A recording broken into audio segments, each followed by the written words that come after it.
Salam jumpa dengan saya dalam channel hermeneutik sebagai seni memahami, yaitu memahami diri untuk menjadi lebih baik. Kali ini saya ingin berbagi perspektif dari hermeneutik Kartesian yang tentu sangat dekat dengan seorang tokoh filsafat yang namanya René Descartes. Saudara-saudara, René Descartes dikenal sebagai bapak filsafat modern oleh karena dia memperkenalkan sebuah istilah yang kemudian terkenal, yaitu cogito ergo sum. Aku berpikir maka aku ada, atau lengkapnya ego cogito ergo sum. Aku berpikir maka aku ada.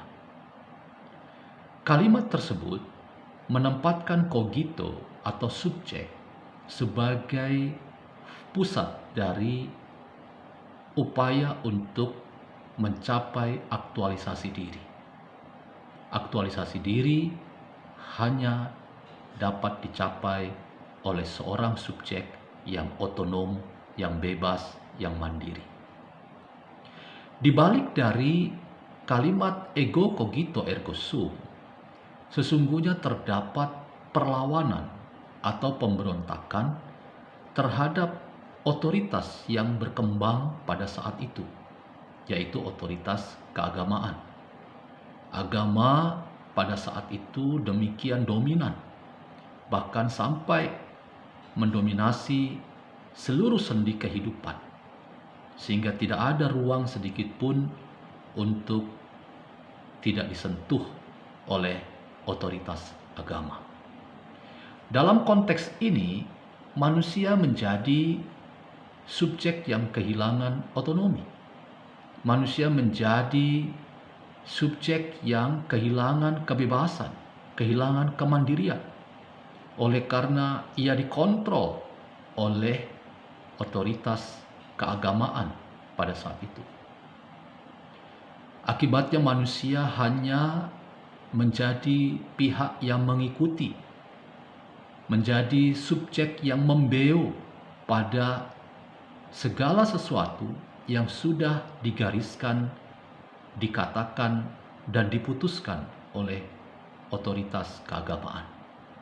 Manusia kehilangan kebebasan dan kemandiriannya. Saudara-saudara, ketika René Descartes mengatakan saatnya cogito berpikir bebas, berpikir mandiri, dan gunakanlah pikiranmu untuk mengaktualisasikan dirimu.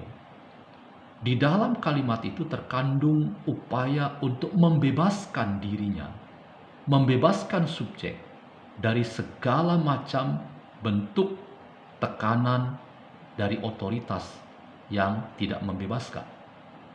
Di satu sisi, apa yang dikatakan oleh René Descartes adalah bentuk usaha emansipatoris, yaitu membebaskan subjek dari dominasi yang dapat membelenggu kebebasan subjek. Masalah muncul ketika subjek kemudian digiring dan dibatasi dalam pemahaman dengan berpikir saja, bahwa cogito itu artinya aku yang berpikir. Itu berarti cogito hanya dibatasi pada pikiran, pada rasio yang digunakan subjek, sehingga menjadi seseorang yang rasional, menjadi seseorang yang menggunakan akal pemikirannya, itu dianggap sebagai orang yang unggul, orang yang dapat menemukan kebebasannya kembali. Di waktu yang sama, melupakan bahwa manusia tidak hanya pikirannya saja, tetapi juga di dalam diri manusia ada aspek, ada segi yang dilupakan. Nah, saudara-saudara, persoalan lainnya yang mengemuka ketika dikatakan ego cogito ergo sum adalah ketika manusia kemudian menemukan otonomi dirinya sebagai subjek yang mandiri yang bebas dan tidak membutuhkan kehadiran orang lain. Itu yang kemudian terjadi dalam praktek hidup orang di masa itu. Bahwa cogito artinya subjek yang tertutup, subjek yang terisolasi, subjek yang tidak membutuhkan orang lain. Bahkan kehadiran orang lain kemudian dianggap saingan, dianggap rival, dan dianggap musuh, yang tanggapan seorang terhadap orang lain, tanggapan ego terhadap alter ego adalah dengan balik menguasai atau melakukan tindakan ekspansif, termasuk juga memerangi dalam rangka menghancurkan kehadiran orang lain. Nah, saudara-saudara, sikap yang menerjemahkan cogito sebagai subjek yang tertutup telah berdampak besar dalam sejarah filsafat modern. Karena filsafat modern berarti filsafat yang menempatkan subjek sebagai terbebas dari relasi, menolak berbagai macam mediasi, dan itu berarti tidak membutuhkan kehadiran orang lain. Nah, disinilah tantangan untuk hermeneutik menjadi relevan.